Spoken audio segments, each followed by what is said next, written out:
Hello everyone, and welcome to my first weekly update for Pokémon Go. We're going to be looking at what's going to be happening in Pokémon Go over the next week and the research that we currently have. Trainers can have up to 4 research quests, and that can be a bit overwhelming. Firstly, Niantic originally planned to have Steelix Mega Energy in research breakthroughs, but the coding is apparently too difficult for them to get ready in time, so they've released a timed research quest instead. It's quite simple, 4 stages, a single catch 7 Pokemon task in each one, which grants 25 Steelix Mega Energy, and the group stage reward is also 25 Mega Energy. So all up, that's 200 Mega Energy for catching 28 Pokemon, which seems like a pretty easy task to do, especially if you play regularly. You have the entire month to finish the quest, so it shouldn't be too difficult at all. There's also a timed research quest for the New Year's event, which gives 2022 XP for finishing each stage, as well as, amongst other things, encounters with 5 costume Pokemon, including the new New Year's hat Hoot Hoot, and a 2020 Glasses Slowpoke that you can evolve into the new 2022 Glasses Slowking. Now that they've reached Slowking, I wonder what they're going to do next for 2023. Galarian Slowpoke? We can only hope. Similar to the Stardust challenges for Team Leader Blanche last month, there's also 2 XP challenges this month for Team Leader Candela. One is a simple earn 240,000 experience for a Gumi hat and 500 Stardust, and the other also requires 240,000 experience, but done in stages. Be careful, if you earn extra experience in any stage, it does not roll over to the next stage. So the second research will take more than 240,000 experience. Once again, you have the whole month to finish the quest, so it's not too difficult, especially if you have a lot of evolutions to do, because that's 1,000 experience. Well, these 2 XP challenges are not available for everyone. They're only available for those who buy the Johto ticket before the 10th of January. So if you buy this week, you get these quests, otherwise, not so lucky. The 1-stage research gives a Gumi hat, while the 15-stage research gives several encounters, including one with Gumi. Now, before I start talking about events, I want to give a quick spoiler warning. While Niantic hasn't formally announced a tie-in event like the BDSP tie-in event in November for Legends Arceus, the style of the Season of Heritage logo is quite similar, and it seems like a lot of spawns for this season's events, will involve Pokemon Legends Arceus related Pokemon. For example, Stantler has appeared in both the New Year's event and the Christmas event, which could be so that people get a lot of Stantler candy so that when Weird Day is released, it'll be easy to evolve. There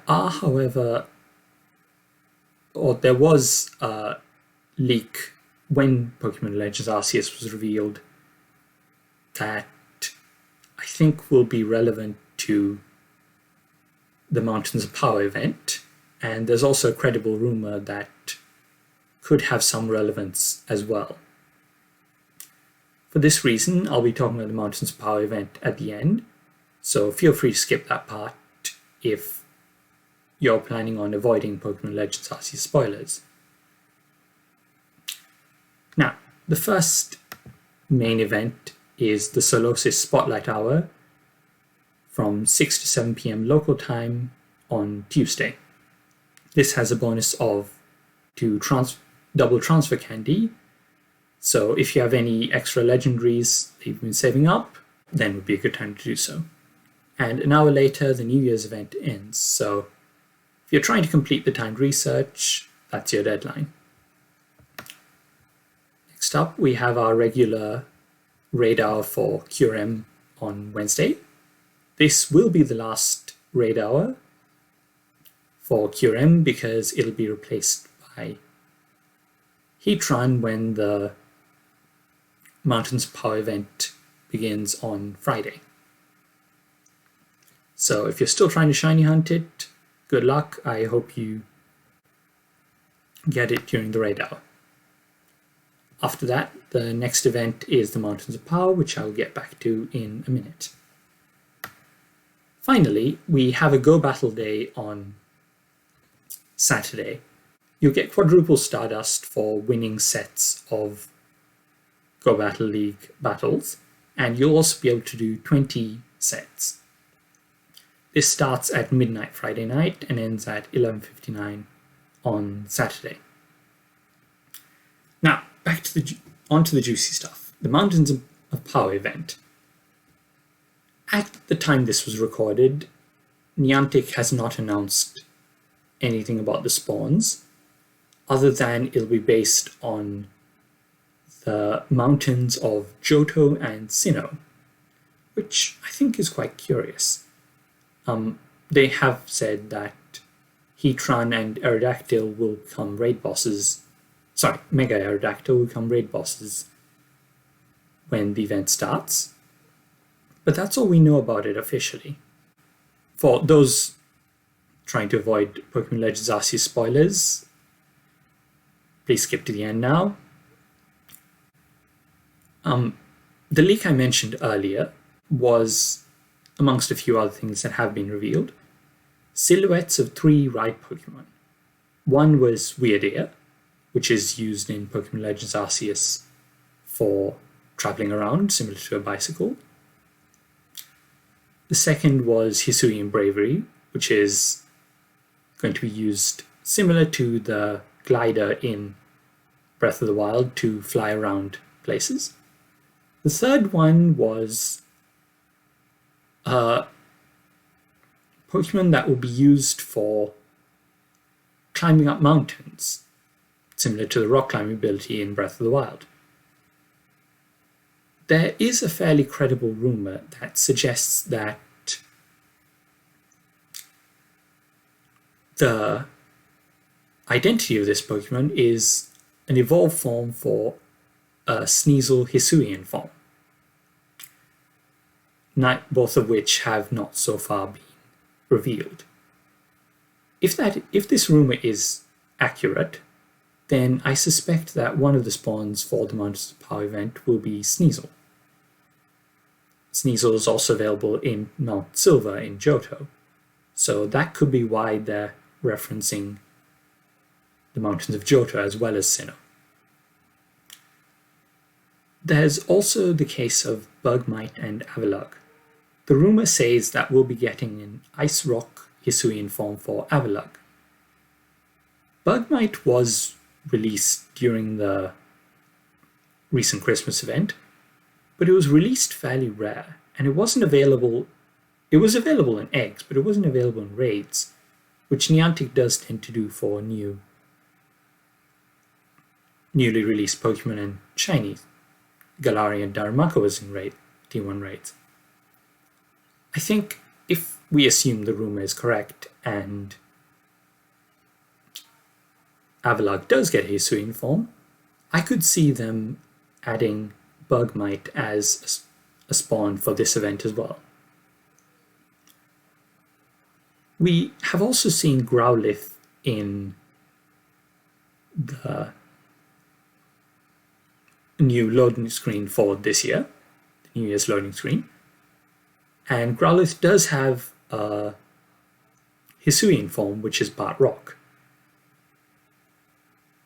If most of the spawns other than Sneasel, are rock type based, then we could potentially see Hisui and Growlithe released for this event, and Growlithe on the loading screen being a hint to that. So there are a number of things that could happen for this event. I think it'll be Tuesday morning when they give us full details of this event. Tuesday morning Sydney time. So about a day and a half for us to find out details. This is a lot of speculation. I could be very wrong about this, but we'll see in a few days. And that brings me to the end of this video. Thanks for watching. I hope you like, subscribe, and comment down below with anything you want me to look into in future videos. If I may cover the rumor and leaks as a whole in a future video, but that depends on how likely we are to get Pokemon Legends Arceus trailers within the next week.